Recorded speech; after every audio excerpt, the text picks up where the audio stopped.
전도서 3장 2절.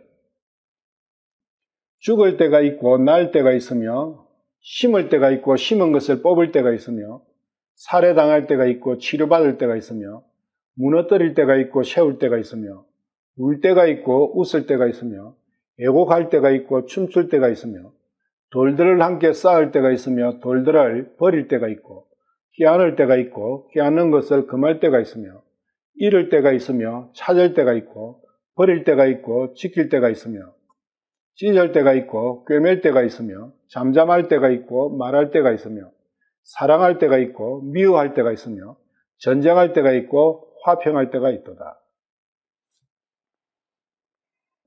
항상 읽어가도 일반적인 일상생활에서 그렇지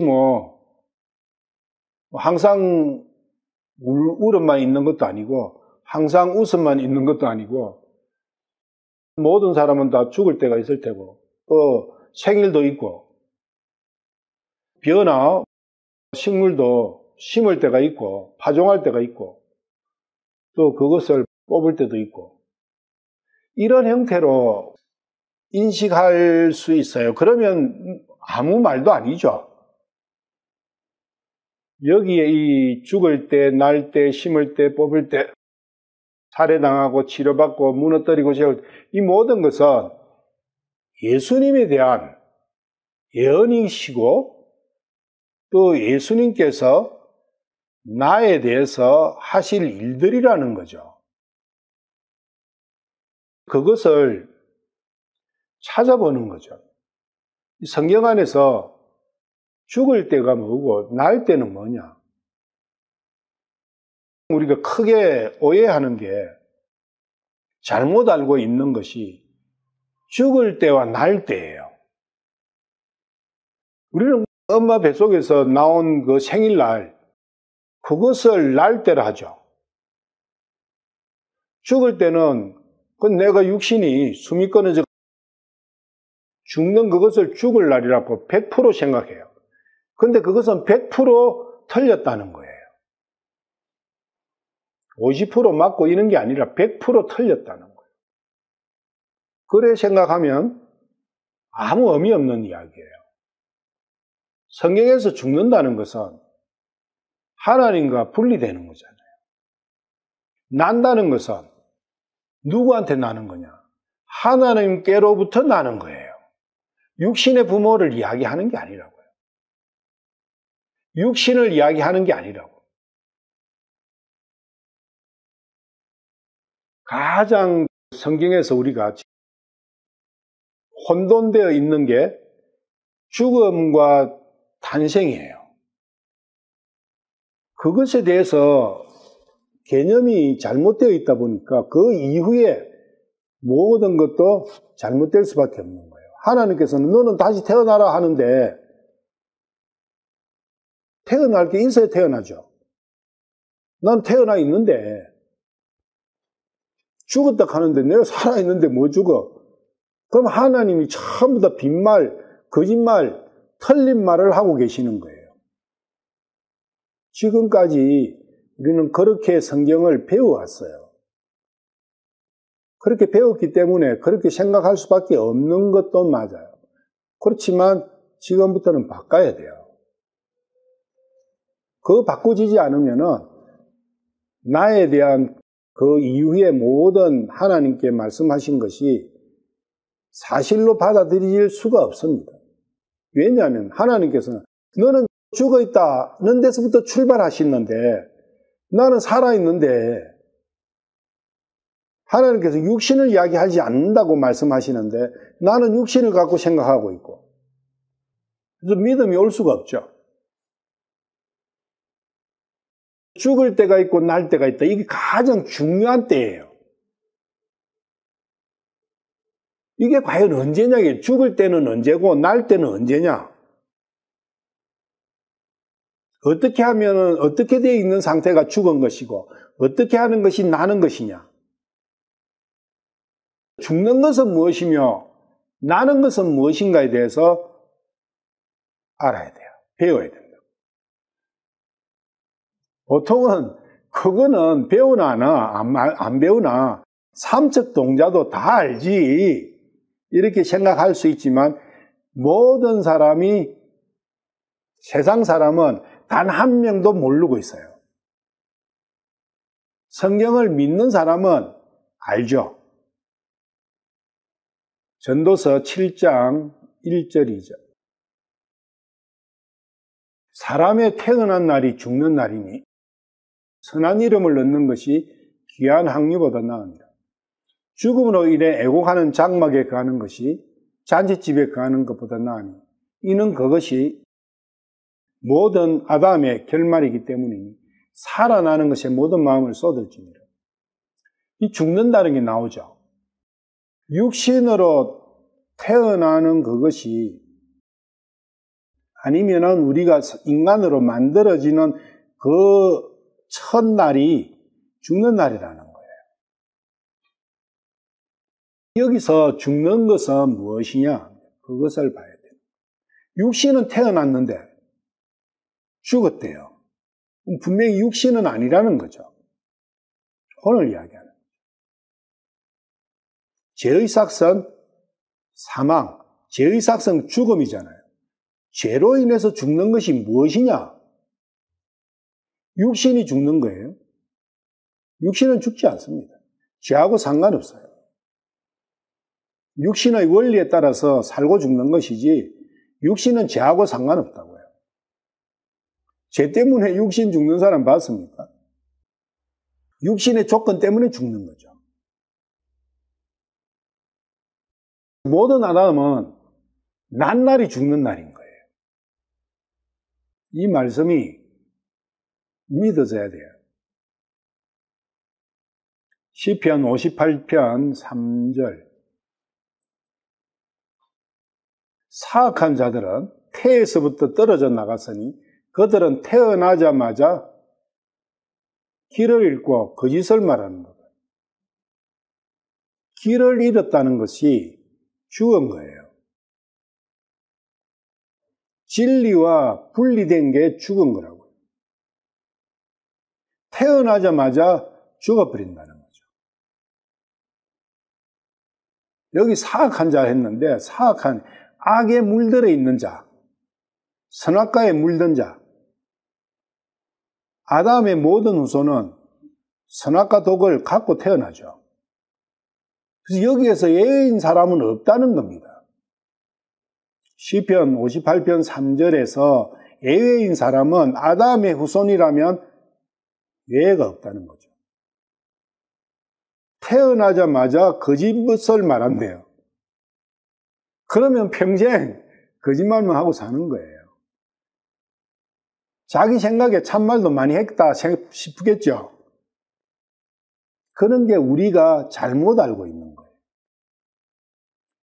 하나님 말씀을 믿는다면은 이것이 믿는 거예요. 이것을 믿어야 돼요. 나는 태어나자마자 죽었고 나는 태어나서부터 지금껏 거짓말만 말하고 살았구나. 로마서 5장 12절. 그러므로 한 사람으로 말미암아 죄가 세상에 들어오고 죄로 말미암아 사망이 들어왔나니 이와 같이 모든 사람이 죄를 지었으므로 사망이 모든 사람에게 임하였느니라. 모든 사람이 사망했다는 거예요. 임할 것이다가 아니라 임하였느니라. 완료라고요, 완료. 그럼 모든 사람이 죽은 거지 않습니까? 단언적으로 여기에서 벗어날 사람은 아담의 후손이라면 한 명도 없다는 거예요. 그럼 아담의 후손이 아닌 분이 딱 한 분 계시죠. 예수님. 그분은 하나님의 후손으로 오셨죠. 그래서 그분만 여기에 해당이 안 되는 거예요. 모든 사람이 죽었다는 거예요. 살아있다고 생각하면은 하나님을 믿지 않는 거예요. 가장 중요한 믿음의 기준이에요. 요한복음 3장 3절, 그래서 8절. 계속 하나님께서 이 말씀을 하고 계시는 거예요. 너는 죽어 있어. 그래서 너는 다시 살아나야 돼. 그것을 계속 말씀을 하고 계시는데 예수님께서 그에게 응답하여 이르시되 진실로 진실로 내가 네게 이르노니 사람이 위로부터 다시 태어나지 아니하면 하나님의 왕국을 볼 수 없느니라 하시니라. 왜 다시 태어난다는 건 뭐냐면 생명을 받는 거거든요. 태어난다는 것은 생명을 받는 거예요. 살아나는 거예요. 그래서 위로부터 오는 생명으로 다시 살아나야 된다. 그거는 위로부터 하나님께서 보시는 관점의 생명은 죽어 있다는 거예요. 계속 그 말씀이 성경에서. 니고데모가 그분께 이르되 사람이 늙으면 어떻게 태어날 수 있나이까? 그가 자기 어머니 태에 두 번째 들어갔다가 태어날 수 있나이까 하며 참으로 어리석은 대답이죠. 예수님께서는 육신을 가지고 이야기하고 있지 않으신데 분명히 하늘로부터 오는 생명에 대해서 말씀을 하시는데 육신을 가지고 또 이야기를 하니까. 그런데 니고데모는 엄청 훌륭하고 대단한 사람이죠. 율법학자고. 예수님께서 대답하시되 진실로 진실로 계속 진실로 진실로 두 번을 계속 이야기하시죠. 너무 중요한 이야기라는 거예요. 진실로 진실로 내가 네게 이르노니 사람이 물에서 나고 성령에서 나지 아니하면 하나님의 왕국에 들어갈 수 없느냐. 물에서 난 것은 육신이지 않습니까? 성령에서 나는 것은 성령을 통해서 생명을 받는 것은 혼이잖아요. 창세기 사람을 만들 때 흙으로 육신을 만드시고 하나님의 숨을 불어넣어 주시니까 살아있는 혼이 됐지 않습니까? 그래서 성령님과 혼은 연결되어 있는 거예요. 성령님을 통해서 생명을 받는 것은 혼이라는 겁니다. 혼이 살아나야 하나님 왕국에 들어갈 수 있다. 그 말씀을 하시죠. 그런데 혼이 독자적으로 있을 수 있는 게 아니라는 거예요. 혼은 육신이라는 그릇 속에 담길 수밖에 없다. 육신의 목적은 혼을 담는 데 있는 것이라는 거예요. 근데 우리는 그 육신이 목적물이 되어 있다는 거예요. 육신의 생명은 하늘로부터 오는 게 아니에요. 땅에서부터 받은 거예요. 그걸 구원해 주시는 게 아니라고요. 살아있는데 뭘 구원합니까? 죽어 있는 것을 살려주셔야 그게 구원이죠. 6절 육에서 난 것은 육이요 성령에게서 난 것은 영이니 내가 네게 이르기를 너희가 반드시 위로부터 다시 태어나야 하리라 한 것에 놀라지 마라. 위로부터 하늘로부터 다시 태어나라는 거예요. 계속 육신이 아니라는 걸 말씀하시잖아요. 바람이 마음대로 불면 네가 그것의 소리는 들어도 그것이 어디로 와서 어디로 가는지 알지 못하나니 성령에게서 난 사람도 다 이러하니라 하시니라. 하나님의 영으로부터 태어나야 된다. 그것이 거듭나는 거예요. 그게 구원받는 거예요. 구원의 목적물은 혼이라는 거예요.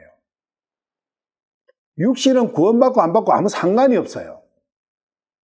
살아있는데 구원받을 필요가 없죠. 그러니까 전부 다 육신은 기준으로 했긴 했는데 육신이 죽은 게 아니다 보니까 육신이 행복하고 육신이 돈을 많이 벌고 육신이 성공하는 그것을 구원하고 연결시켜버리는 거예요. 반대로 가도 너무 반대로 가버려요. 전부 다 하나님의 관점에서는 혼을 이야기하는 거예요. 마태복음 22장 31절. 그러나 죽음으로부터 부활하는 것에 관하여는 하나님께서 너희에게 말씀하신 것을 너희가 읽지 못하였느냐? 이러시되 죽음에서부터 부활하는 것, 죽음에서 살아나는 것, 그게 부활이잖아요. 육신이 기준으로 해야 되는데 육신이 살아있으니까 지금은 부활이 아니고 육신이 죽었다가 나중에 어떻게 또 육신이 살아나는 어떤 그런 게 있으면 그걸 부활로 갖다 붙이는 거예요. 전부 육신 기준으로. 이 육신을 한번 썩으면 끝납니다. 이 육신을 한번 썩으면 끝난다고요. 몸의 부활은 있을지 몰라도 육신의 부활은 없습니다. 그런 말씀 자체가 없어요. 성경에. 육신이 부활한다는 거. 육신은 소멸될 뿐이에요. 그렇지만 하늘의 몸을 입는 날은 있다는 거예요. 우리가 이 육신을 다시 갖고 싶습니까? 육신을 갖는 그것이야말로 저주 중에 저주지 않습니까? 우리가 눈물을 흘리고 힘들고 싸우고 돈을 벌어야 되고 모든 것은 무엇 때문에 그래 해야 됩니까? 육신 때문이지 않습니까? 내가 이 육신을 벗어버리면 얼마나 자유롭겠습니까? 돈도 필요 없어요. 입을 것도 필요 없고 먹을 것도 필요 없고 다니는데 차도 필요 없어요. 숨 쉴 필요도 없어요. 모든 건 육신 때문에 내가 이 육신 속에 갇혀가지고 3차원의 이 물질 세계 속에 갇혀갖고 하고 싶은 거 한 개도 못하는 거예요. 내가 한국 왔다 갔다 하고 싶다. 육신 없으면은 순간이동이에요. 돈은 다 육신 때문에 필요한 거예요. 집이 필요하고 차가 필요하고 옷이 필요하고 화장품이 필요하고 핸드폰이 필요하고 모든 돈 들어가는 거는 육신이 쓰는 것이지 혼이 쓰는 게 아니라고요. 그만큼 이 육신은 나를 제약하고 있다는 거예요.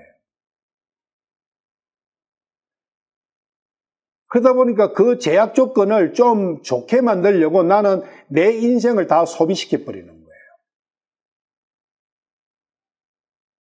그래서 육신이 나의 원수인 거예요. 내가 하는 모든 것을, 하고 싶은 모든 것을 못하게 만드는 것이 육신이라는 겁니다. 근데 이 육신 안에 내가 다시 자유롭게 됐다가 또 육신 안에 또 속박대로 들어간다고요? 그게 부활이라고요? 그런 부활이면 안 하는 게 좋아요. 이 육신을 벗는 것이야말로 내가 진정한 자유를 얻는 겁니다. 요한복음 5장 25절. 진실로 진실로 내가 너희에게 이르니. 지금 계속 예수님께서는 진실로 진실로. 그만큼 부활은 중요하다는 겁니다. 살아나는 것은 너무나 중요하다는 거예요. 진실로 진실로 내가 너희에게 이르노니 죽은 자들이 하나님의 아들의 음성을 들을 때가 오고 있는데 곧 지금이라. 듣는 자들은 살리라. 죽은 자가 사는 거예요. 예수님의 음성을 듣고 사는 것이 무엇입니까? 육신이 아니는 것은 정확하지 않습니까? 죽은 것이 사는 것이 부활이지 않습니까? 단어가.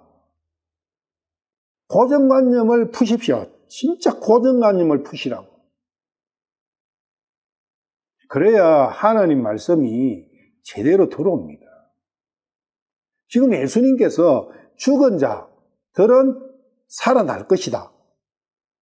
그럼 여기에 산 사람이라도 예외가 없지 않습니까? 아까 로마서 5장 12절, 14절 읽어보셨지 않습니까? 이게 미래의 일이 아니라는 거죠. 죽은 것도 현실이고 살아나는 것도 지금 현실이라는 거예요. 지금. 미래의 어떤 그런 거 아니에요. 지금이라고 딱 이야기하셨지 않습니까?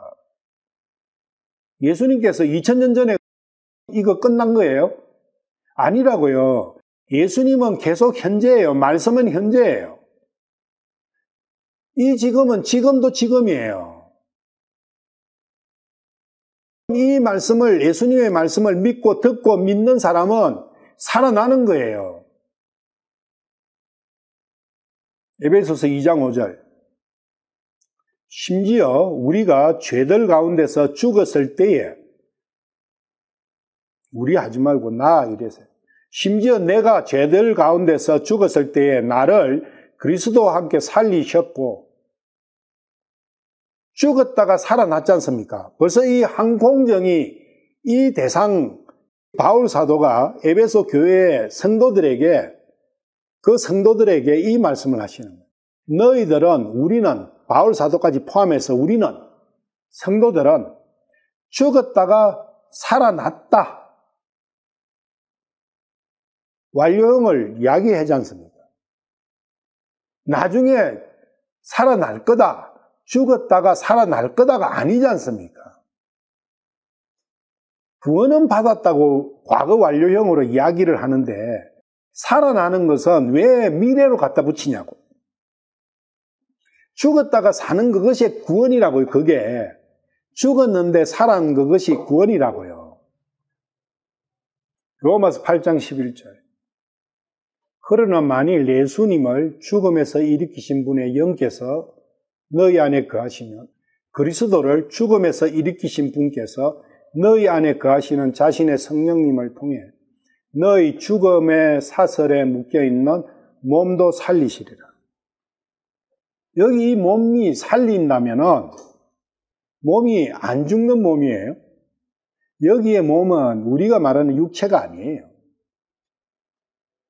살리는 것을 전부 다 대부분 미래에 갖다 붙이니까 자꾸 육신의 부활을 생각할 수밖에 없게 그렇게 성경이 오해되게 돼 있어요. 근데 간단하게 우리가 생각을 해봐도 내가 다시 이 육신의 속박 속으로 들어간다는 그것이야말로 저주인데 그것이 무슨 소망입니까? 기독교는 부활의 도라 하지 않습니까? 근데 그 부활이 다시 육신 속으로, 철장 속으로 내가 들어가는 거예요. 감옥 속으로 내가 스스로 기어 들어가는 거예요. 하늘 존재로 됐다가 다시 땅 속으로 들어가는 거예요. 고린도전서 15장 12절. 이제 그리스도께서 죽음으로부터 일어나셨다고 선포하였거늘 너희 가운데 어떤 자든 어찌 죽음으로부터 부활이 없다고 말하느냐. 만일 죽음으로부터 부활이 없으면 그리스도께서 일어나지 아니하셨느니라. 죽음에서부터 살아나는 거거든요. 하나님의 관점에 죽었다는 것은 무엇이 죽은 것이냐? 그걸 생각을 하셔야 돼요. 혼이라는 거예요. 또 그리스도께서 일어나지 아니하셨으면 우리의 선포하는 것이 헛것이요 너희의 믿음도 헛것이며 참으로 우리가 하나님께 대한 거짓 증언으로 드러나리니 이는 우리가 그분께서 그리스도를 일으키셨다고 하나님에 대해 증언하였기 때문이라. 만일 죽은 자들이 일어나지 아니하면 그분께서 그리스도를 일으키지 아니하셨느니라. 만일 죽은 자들이 일어나지 아니하면 그리스도께서 일으키지 아니하셨느니라. 또 그리스도께서 일으키지 아니하셨으면 너희의 믿음이 헛되고 너희가 여전히 너희 죄들 가운데 있으면 죽음과 부활, 죽음과 구원, 죽을 때가 있고 날 때가 있다는 거예요. 죄로 인해서 죽지만 죽을 때는 죄로 인해서 죽는다는 거예요. 죄를 지을 때가 죽을 때예요. 그렇지만 거기서 끝나는 게 아니라 다시 날 때가 있다는 거예요. 그게 born again이에요. 하나님께서 그걸 해 주시겠다는 거예요. 그래서 그 표본으로 예수님을 죽음으로부터 부활시켜 주신 것을 보여주신 거예요. 그 예수님 이후에 2000년간 수없이 많은 그리스도인들이 이 과정으로 부활한 거예요. 전도서 3장 2절이 대부분의 번역본에 보시면 날 때가 먼저 나와 있어요. 날 때가 있고 죽을 때까지 이래요. 왜? 육신으로 보니까. 근데 혼으로 보면 죽음이 먼저예요. 고린도후서 1장 9절. 우리 속에 죽음의 선물을 받았으니 이것은 우리가 우리 자신을 신뢰하지 아니하고 죽은 자들을 일으키시는 하나님을 신뢰하게 하려 합니다. 죽은 자를 일으키시는 하나님을 믿는다는 거죠. 부활을 믿는 거지 않습니까? 부활하면 전부 다 무덤을 생각하고 무덤 안에 있는 시체가 살아나는 걸 생각하는데 아니에요. 그러한 육신의 기준에 대한 이 부분에서 하여튼 깨어나야 돼요. 창세기 3장에서 하나님께서 선악과를 먹고 난 이후에 아담에게 땅은 너로 인해 저주를 받았고 땅은 저주를 받은 거예요. 저주받은 것은 다시 복구 안 됩니다. 그래서 혼에 대해서는 저주를 안 하시는 거예요, 하나님께서. 왜? 혼은 구해 주셔야 되니까. 근데 땅은 저주를 받았기 때문에 그거는 끝난 겁니다. 더 이상 땅이 어떻게 부활되고 그런 거 없어요. 만약에 이 몸이 다시 이 육신이 부활을 돼가지고 한다면은 또 내나 이 땅에서 중력에 종속되어 땅에 걸어 다니면서 땅에 나오는 음식을 먹어야 되고 공기 숨 쉬어야 되고 물을 마셔야 되고 그 안에 내 혼이 또 들어가서 또 이러한 지옥 같은 지옥의 삶을 살아야 되는 거예요. 육신 속에 살고 있는 이 삶이 지옥입니까? 천국입니까? 두 개로 나눠요. 어떤 사람은 천국도 아니고 지옥도 아니고 이게 인생의 삶이지 이게 진리다. 그래 생각하는 사람도 있어요. 좋으나 싫으나 이게 인생이지. 아니에요. 그거 잘못 알고 있는 거예요. 진짜 인생은 그런 이 육신 속에 감옥에 갇혀 있는 그런 삶이 아니에요. 완전한 자유함이 주어지는 삶이 참다운 인생이라고요. 이 육신의 제약을 벗어나는 것이 참다운 인생이라고. 그게 있다는 거예요. 그 인생이. 그 삶이.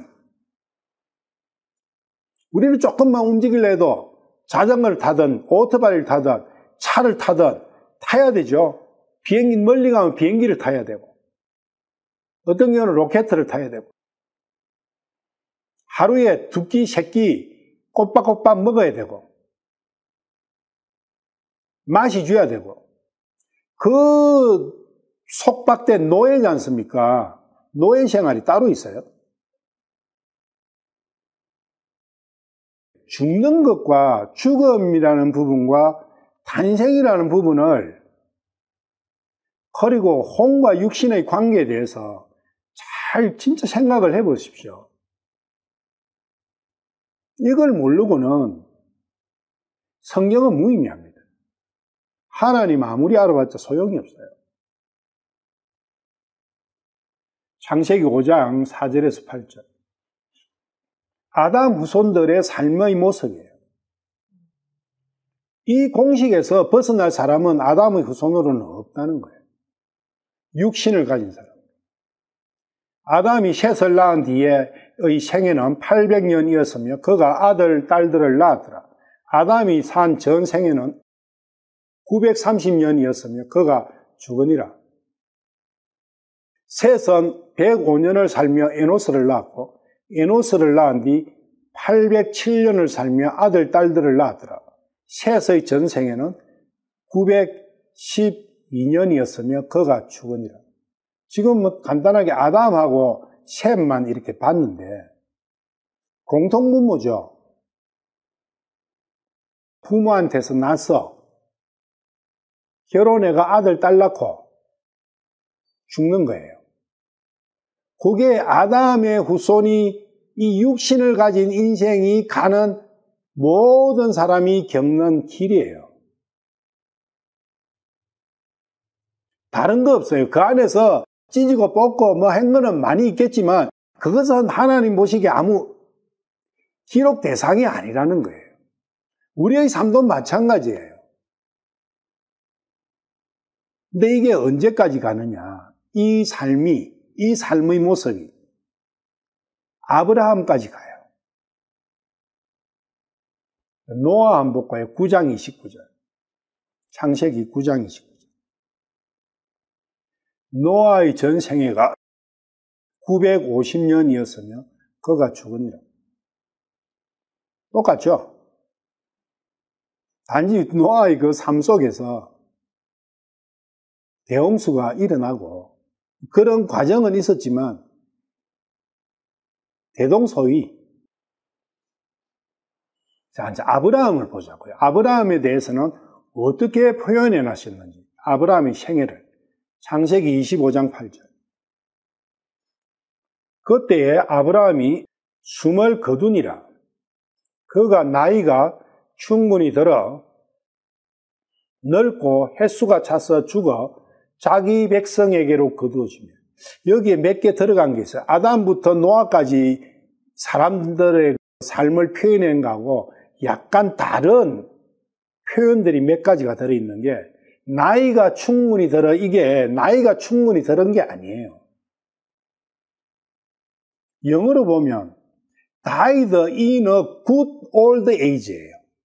good이 들어간 거예요. 충분히라는 이 단어가 good이에요. good이 어떻게 충분히가 됩니까? 하나님 앞에서 선하게 살았다는 거예요. 하나님 보시기에 선한 상태에서 죽었다는 거예요. 구약 성도들에 대한 표현이 이래요. 그리고 자기 백성에게로 거두어지며 이 단어도 생각을 해봐야 돼요. 이게 영어로 보면 and was gathered to his people. 근데 이게 단어 두 개예요. H622번하고 H5971번 이 두 개 단어가 자기 백성에게로 거두어지며 이 번역이 단어 두 개예요. 이것도 잘못됐어요. 자기 백성에게로 자기 백성에게로 거두어진 게 뭔 아닙니까? 이해가 됩니까? 하나님의 백성으로 거두어 주셨다는 거예요. 모든 건 하나님의 관점이에요. 그러면 백성이라면 하나님의 백성인 거죠. 하나님의 백성으로 거두어 주신 거예요. 그런데 분명히 사라가 묻힌 그 막벨라 굴에 묻혔어요. 육신은. 무엇이 백성으로 거두어졌습니까? 혼이라는 거예요. 그런 내용이 싹 다 지워져 버렸어요. 이 번역에 보면. 전부 다 육신 기준으로 보니까 이런 발상이 나와버리는 거예요. 이삭 한번 볼까요? 마태복음이나 누가복음이나 마가복음, 사복음서에 보면 하나님은 아브라함과 이삭과 야곱의 하나님이시고 그래서 그 하나님이 아브라함과 이삭과 야곱의 하나님이기 때문에 하나님은 죽은 자의 하나님이 아니고 산자의 하나님이시다. 부활에 대해서 말씀을 하실 때 이 말씀으로 결론을 딱 내리나요? 그러면 아브라함과 이삭과 야곱은 살아있는 자지 않습니까? 근데 그 육신은 막벨라 굴에 다 묻혔어요. 썩고 없어졌어요. 지금으로부터 4,000년 전이지 않습니까? 뼈조가리 한 개라도 있겠어요? 그게 아니라는 거예요. 부활은 혼에 대한 부분이다.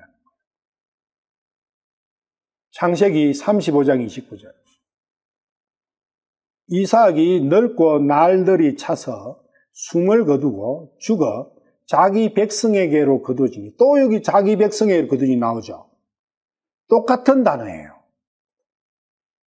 하나님의 백성으로 거두어졌다는 거예요. 그래서 하나님께서 나는 아브라함과 이삭과 야곱의 하나님이다. 그렇게 말씀하실 수 있는 거예요. 살아있기 때문에. 이때 거두어주셨지 않습니까? 야곱. 창세기 49장 33절. 야곱이 자기 아들들에게 명령하기를 마친 뒤 발을 침상에 모으고 숨을 거두어 자기 백성에게로 거두어지니라. 똑같은 말씀이죠. 자기 백성에게로 거두어진다는 게 뭐예요? 이거 설명이 됩니까? 근데 우리는 성경을 그냥 휙 읽고 가버려요. 중요한 것은 혼이 하나님의 백성으로 거두어지는 그것이 중요한 거예요. 그래서 하나님의 왕국으로 들어가야 되는 거죠. 그 백성이 된다는 것은 하나님의 왕국의 백성이 되는 거지 않습니까? 그래서 예수님께서 이름을 예수라 하라는 거예요. 왜? 그분의 백성을 그들의 죄에서 구원하실 분이고, 구원하신 거기서 끝나는 게 아니라 구원의 목적은 그 하나님의 왕국의 백성으로 삼아주시기 위함이라는 거예요. 구약이나 신약이나 결국은 같은 거지 않습니까? 아론 한번 볼까요? 아론. 민수기 20장 24절. 너희가 머리바의 물에서 내 말을 거역하였으므로 아론은 자기 백성에게로 거두어지리니 그는 내가 이스라엘 자손에게 준 땅에 들어가지 못하리라. 여기도 자기 백성에게로 거두어진다. 똑같은 표현이에요. 모세 한번 보죠. 민수기 27장 13절. 그 땅을 본 뒤에는 네 형 아론이 거두어진 것 같이 너도 네 백성에게로 거두어지리라. 그러면 아브라함 백성은 누구? 이삭 백성은 누구? 야곱 백성은 누구? 아론의 백성은 누구? 모세의 백성은 누구요? 그게 아니라는 거예요. 네 백성, 이것은 없는 단어예요. 그냥 백성이에요, people. nation or people. 그 단어가 그것을 그 앞에다가 소유격을 붙이는 거예요. 어떨 때는 you라고 붙이놨고, 어떨 때는 그 힘이라고 붙이놨고. 마태복음 22장 32절. 부활에 대한 말씀이지 않습니까? 나는 아브라함의 하나님이요, 이삭의 하나님이요, 야곱의 하나님이라 하셨으니 하나님은 죽은 자의 하나님이 아니요 산 자의 하나님이시니라 하시네. 왜 이 말씀을 하실 수 있느냐? 지금 구약에 봤듯이 아브라함과 이삭과 야곱은 하나님의 백성으로 거두어졌지 않습니까? 하나님과 함께 있는 거예요. 하나님과 함께 있다는 것은 살아난 거지 않습니까? 우리가 살고 죽고의 기준점이 하나님과 함께 있느냐 없느냐 그지 않습니까? 그러면 아브라함과 이삭과 야곱이 무엇이 하나님과 함께 하고 있냐고. 혼이라는 거예요. 그래서 부활은 혼에 대한 부분이다. 히브리서 11장 2절. 지금 봤던 구약의 믿음의 조상들, 그 믿음의 조상들에 대한 부분이에요. 히브리서 11장 2절. 그것으로 믿음의 조상들이 선하다는 증거를 얻는다.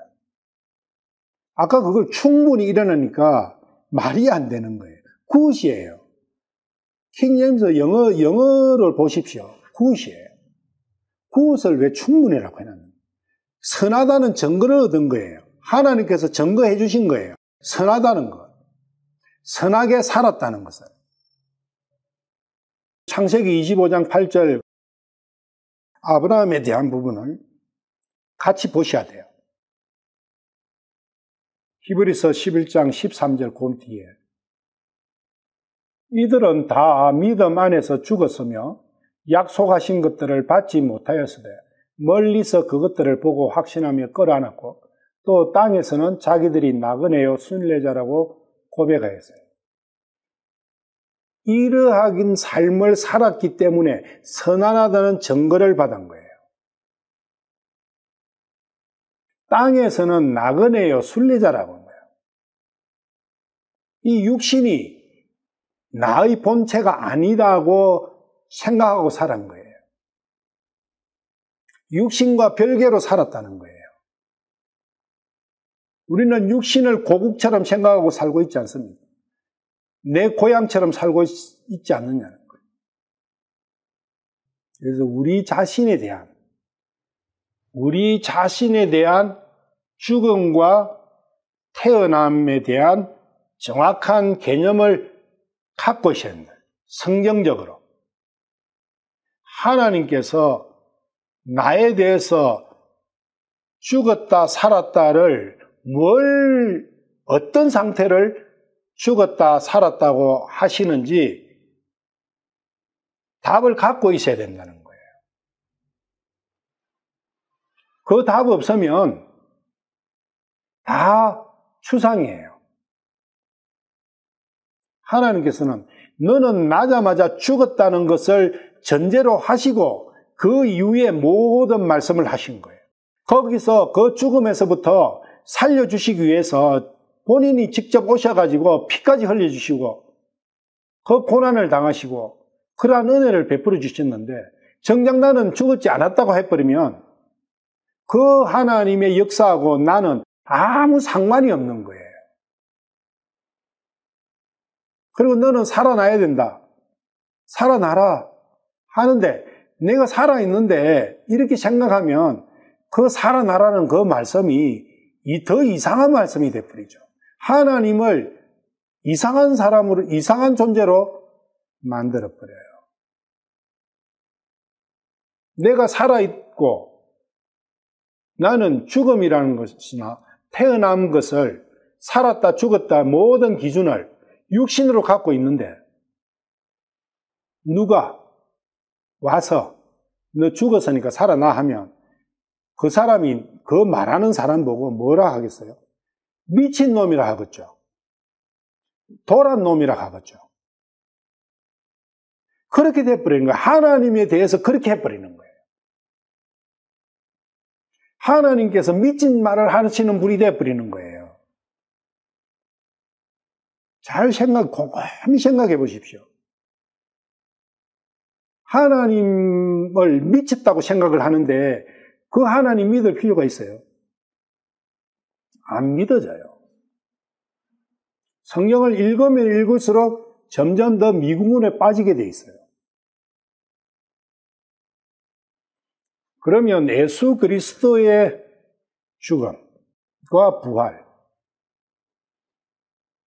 누가복음 24장 44절, 또 그분께서 그들에게 이르시되 내가 여전히 너희와 함께 있었을 때에 너희에게 말한 말들 곧 모세의 율법과 대언자들의 글과 시편에 나에 관하여 기록된 모든 것이 반드시 성취되어야 하리라 한 말들이 이것들이라 하시고 그때에 그들의 지각을 여사 그들이 성경 기록들을 깨닫게 하시며 또 그들에게 이르시되 이같이 기록되었은즉 이같이 그리스도가 고난을 받고 셋째 날 죽은 자들로부터 일어나는 것이 마땅하며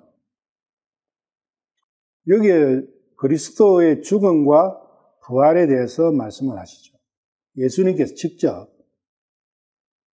예수님께서도 육신이 죽었다가 육신이 무덤 들어갔다가 육신이 부활했지 않느냐?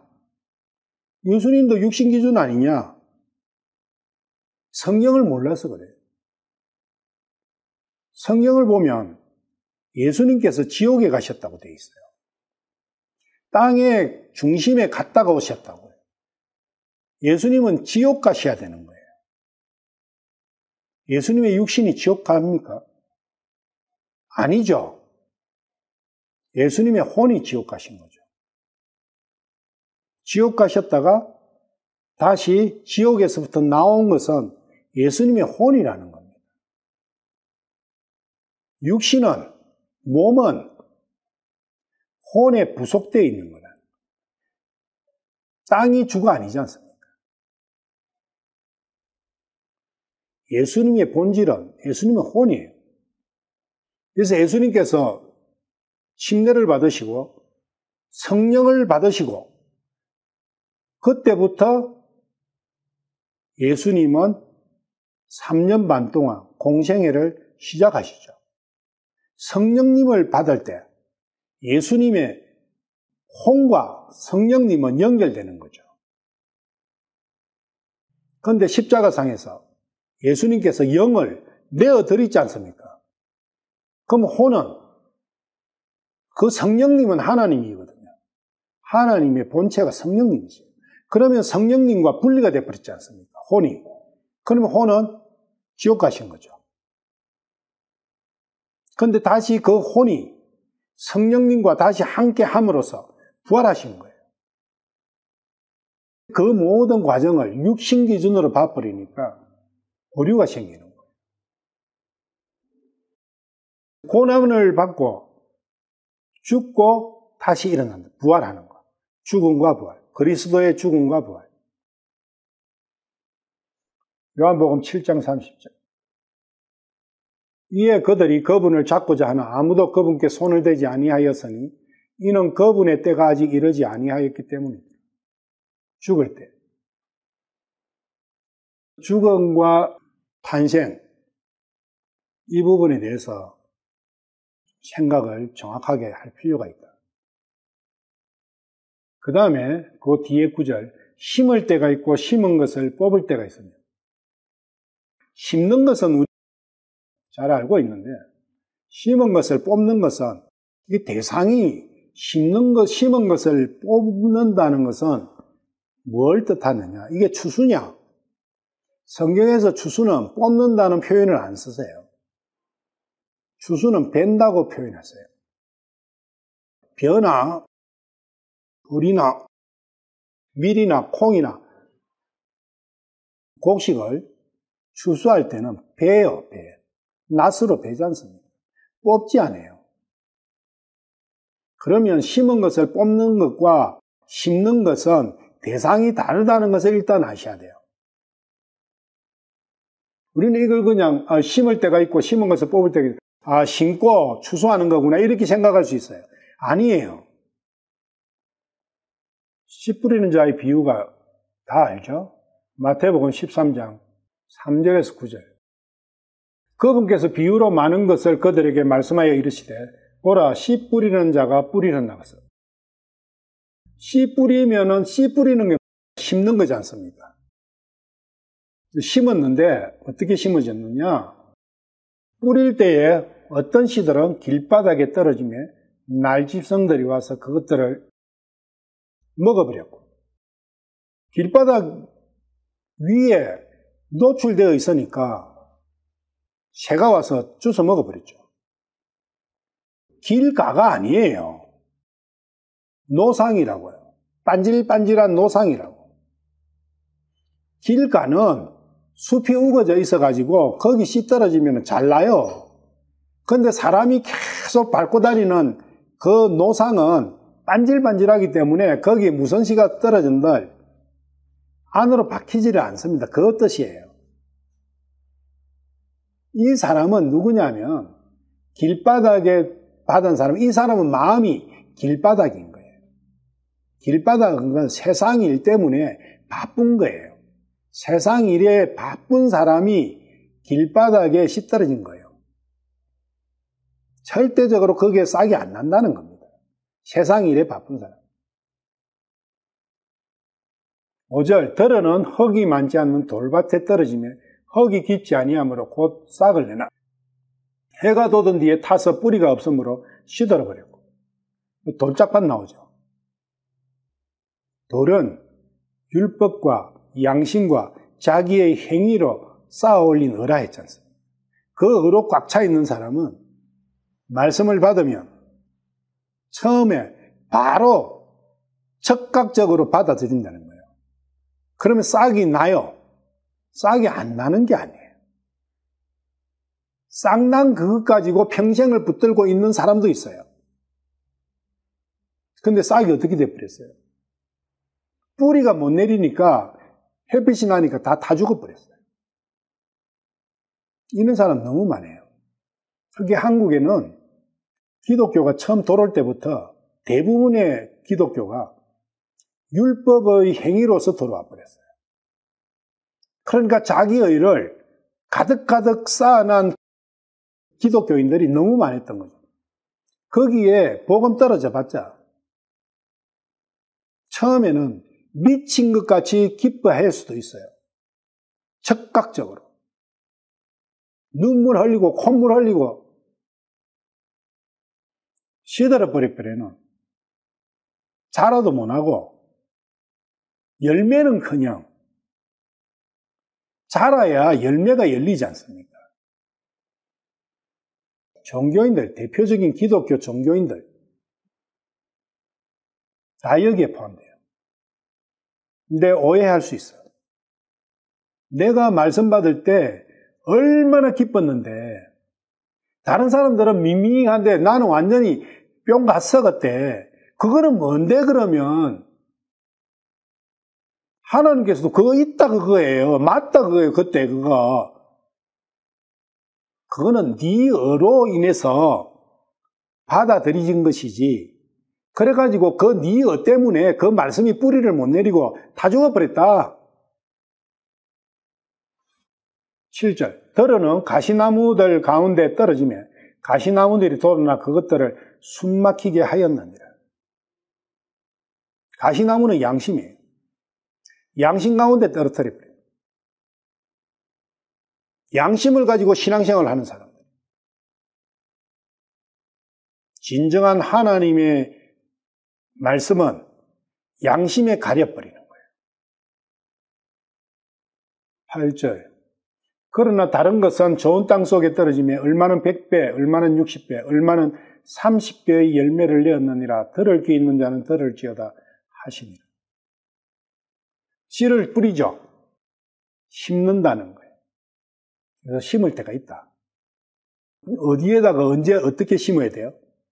지금 여기에 8절처럼 심어야 되죠.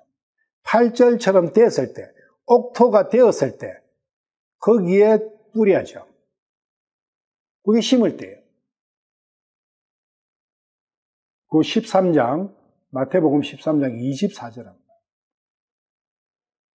여기는 가라지 비유예요. 두 가지를 심는 거예요. 씨 뿌리는 비유에 그 마태복음 13장의 비유에 씨를 뿌리는데 두 가지 씨가 나오는 거예요. 한 개는 방금 반 올바른 말씀, 한 개는 지금 여기 나오는 가라지. 그분께서 그들에게 다른 비유를 들어 이르시되 하늘의 왕국은 마치 좋은 씨를 자기 밭에 뿌린 사람과 같으니라. 그러나 사람들이 잠든 사이에 그의 원수가 와서 곡식 가운데 가라지를 뿌리고 자기 길로 가네. 가라지가 나오죠. 좋은 씨가 나오고 가라지 씨가 나와요. 잎이 나고 열매를 맺을 때에 가라지도 보이거든. 근데 가라지가 누구 눈에 보여요? 하나님의 눈에는 가라지가 보여요. 그런데 사람의 눈에는 가라지가 안 보여요. 구분을 못합니다. 사람의 눈으로는 구분이 안 돼요. 이에 그 집 종들이 와서 그에게 이르되 주여 주께서 주의 밭에 좋은 씨를 뿌리지 아니하였나. 그런데 가라지는 어디서 생겼나이까 하며 그가 그들에게 이르되 원수가 이렇게 하였고 선악과 나무죠. 하니 종들이 그에게 이르되 그러면 우리가 가서 그것들을 뽑아 먹기를 원하시나이까 하고 여기서 가라지는 뽑는 거예요. 가라지는 뽑아요. 좋은 씨와 가라지를 말씀하고 계신다는 거. 전도서 3장 2절 말씀이.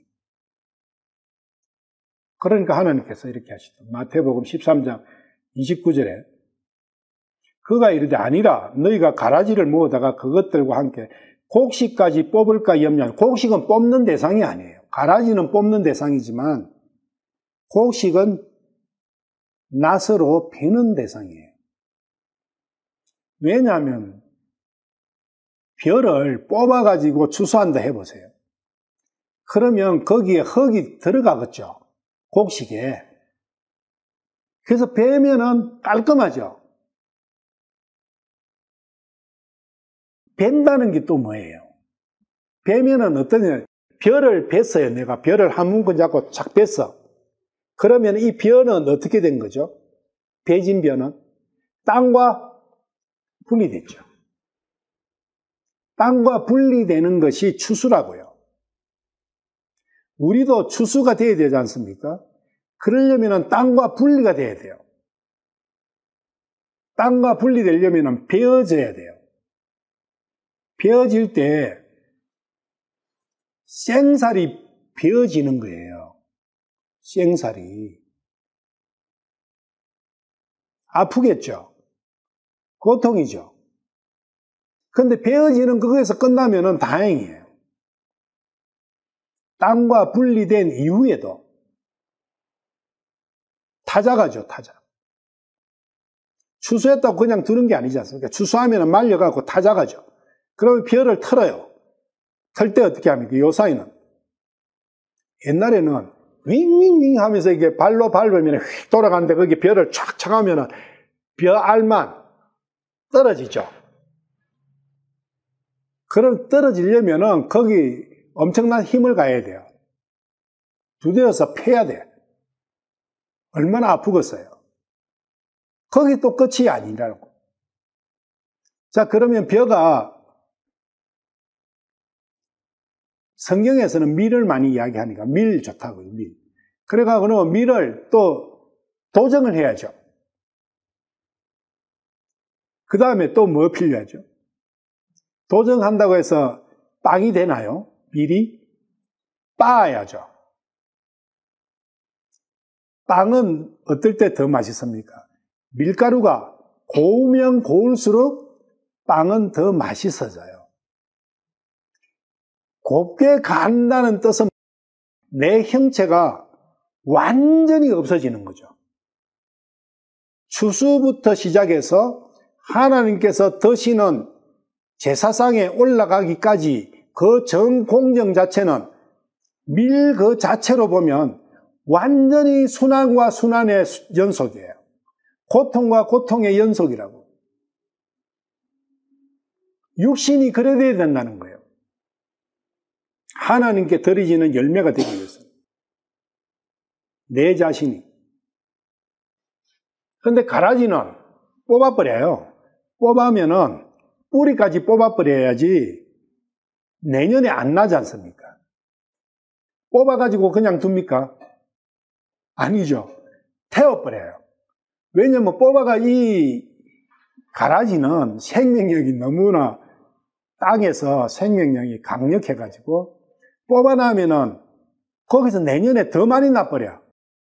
그래서 뽑아가지고 다 모아가지고 태워버려요. 심은 것을 뽑는 것은 사탄이 심은 거라는 거예요. 그게 선악과는 사탄이 심은 거죠. 변질된 초목, 마태복음이나 여러 군데에서 예수님께서 말씀하시죠. 변질된 초목이 있다는 거예요. 하나님께서 심지 아니하신 초목이 있다는 거예요. 그것들은 뿌리채 뽑혀서 다 없어져야 된다고 말씀하시는 거예요. 내 속에서 그 초목을 뿌리채 뽑아 없애는 때가 있다는 겁니다. 그 때가 있어야 된다는 거예요. 말씀은, 하나님의 올바른 말씀은 신기해야 되는 것이지만 사탄이 심은 그 양심은 뿌리가 뽑힐 때가 있어야 된다는 거예요. 그때 날 때라는 거예요. 그때가. 이사야서 55장 10절 11절. 씨 뿌리는 자에게 씨를 주시어 비와 눈이 하늘에서 내려와 거기로 되돌아가지 아니하고 땅을 적셔서 싹을 내게 하여 땅이 열매를 맺게 하고 제사를 드리는 자에게 빵을 주게 하는 것 같이 내 입에서 나아가는 내 말도 그러하여 그것이 헛되이 내게로 되돌아오지 아니하고 내가 기뻐하는 것을 이루며 내가 그 말을 보내어 이루게 하려는 일에서 형통하리니. 이 씨 뿌리는 비유가, 마태복음의 씨 뿌리는 비유가 이 이사야서 55장 10절 11절 말씀을 풀어서 해주신 거죠. 본질은 제사를 드리는 자에게 빵을 주시는 거예요. 이 빵을 드리라. 그 빵이 예수 그리스도의 몸이었다는 거죠. 그 빵을 드릴 때, 그 빵을 드리는 제사를 드릴 때 화목제가 성립이 되는 거예요. 그러면 하나님과 나의 관계가 평화의 관계로 바뀌는 거예요. 원수의 관계에서 평화의 관계로 바뀌는 거예요. 그때 비로소 하나님과 함께 할 수 있는 거예요.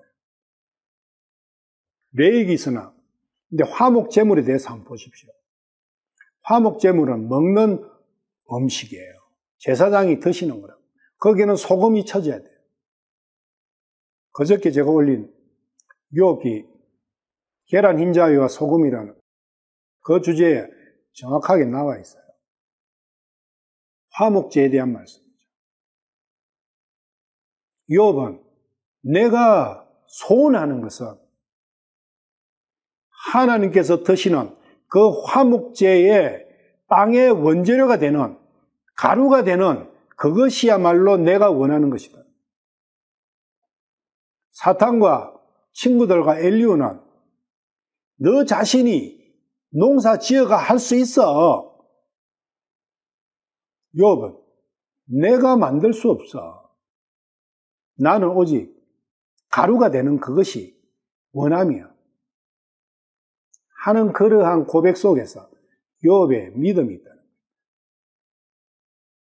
하나님과 화목하고 싶으면, 하나님과 피스, 평화롭게 함께 하고 싶으면 이 열매가 내 자신을 하나님이 기뻐하시는 그 헌물의 재료가 되기를 기도해야 되는 거예요. 내가 벌 살아있어 가지고는 안 되는 거죠. 마태복음 15장 13절. 뿌리가 뽑히는 초목이에요. 그분께서 대답하여 이르시되 내 하늘 아버지께서 심지 아니하신 초목마다 뿌리채 뽑힐 터이니. 이 가라지지 않습니까? 원수가 뿌린 가라지는 뿌리채 뽑혀야 돼요. 이 선악과 독소가 뿌리채 뽑혀야 된다고요. 이 선악과 초목의 뿌리를 뽑을 수 있는 유일한 파워는 예수님만이 갖고 계세요. 예수님의 보혈만이 이 뿌리를 뽑아낼 수 있어요. 동물의 제사로는 불가능합니다. 나의 정성과 나의 노력과 나의 선행과 나의 의로서는 이 뿌리채 뽑는 것이 불가능하다는 거예요. 근데 우리는 가능하다고 생각을 많이 하고 있어요. 에레미야 2장 21절. 그럼에도 내가 너를 귀한 포도나무 곧 온전히 올바른 씨로 심었거늘 네가 어찌 내게 낯선 포도나무 즉 변질된 초목이 되었느냐. 변질된 초목 마찬가지 같은 거예요. 그래서 이 변질된 초목도 뿌리채 뽑혀야 돼요. 이 변질된 초목이 선악과 나무예요. 그렇다는 것은 선악과 나무는 포도나무다.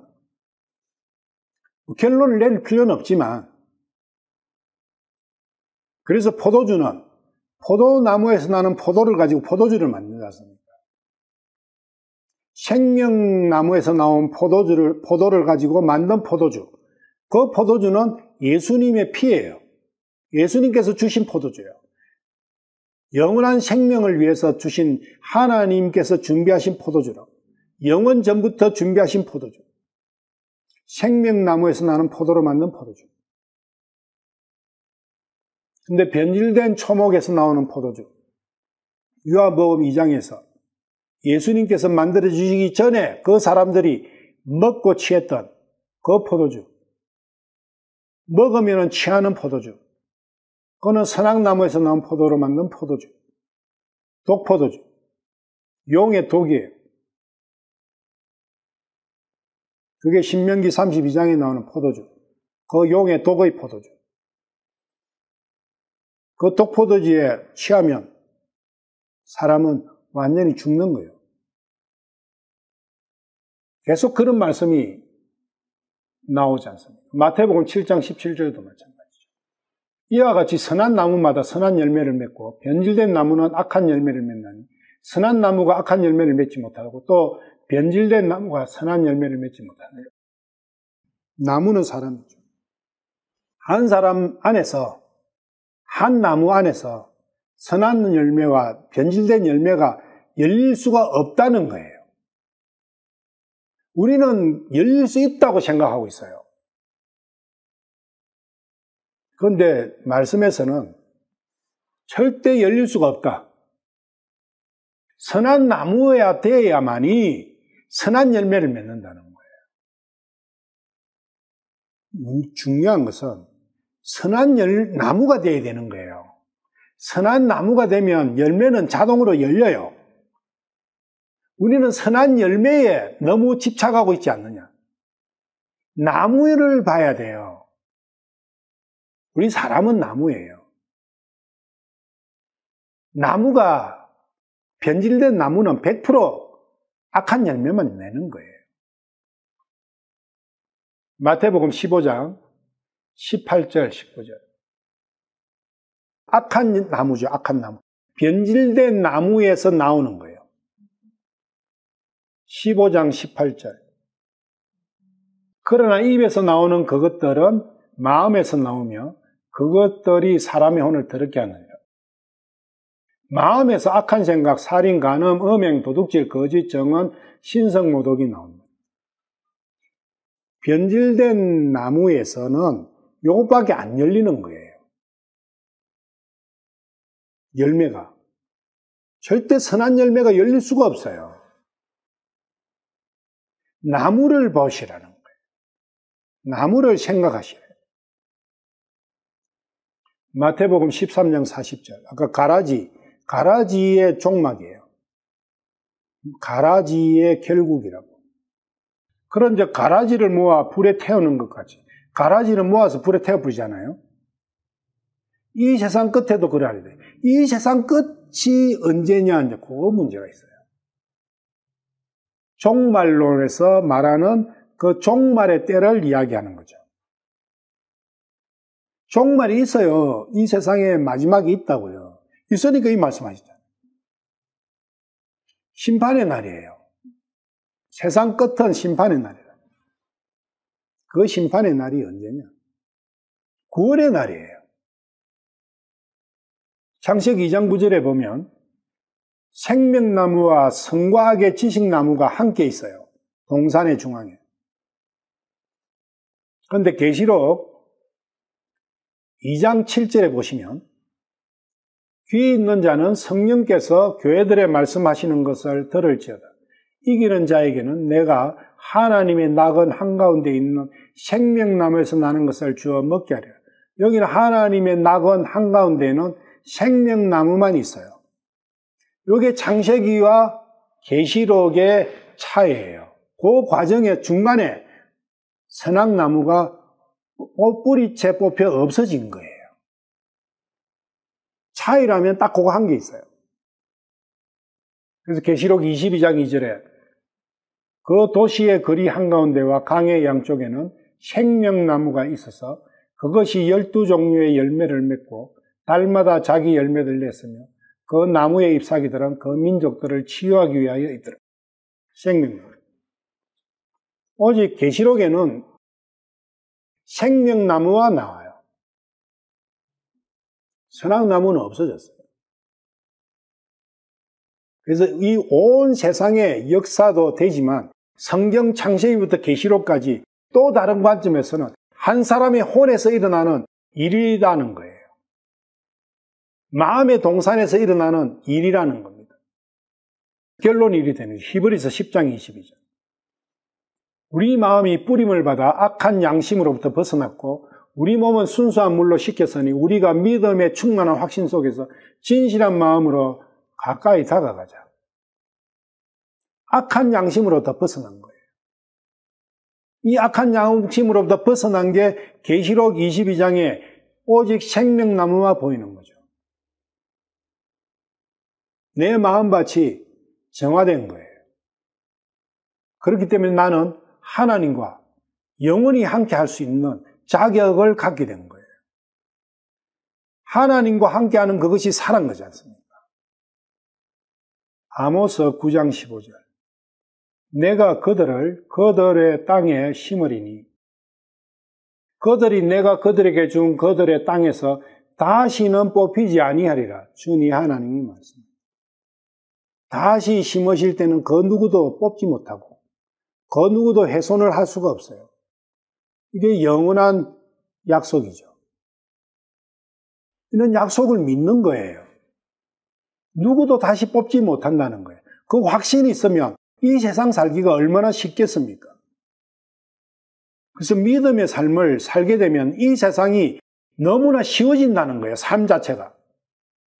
슬플 일도 없고 힘들 일도 없고 어려울 일도 없고 그 어떤 것도 나를 흔들지 못한다는 거예요. 그게 이 믿음의 삶은 이 세상에 살면서 나타납니다. 오늘은 마칠게요.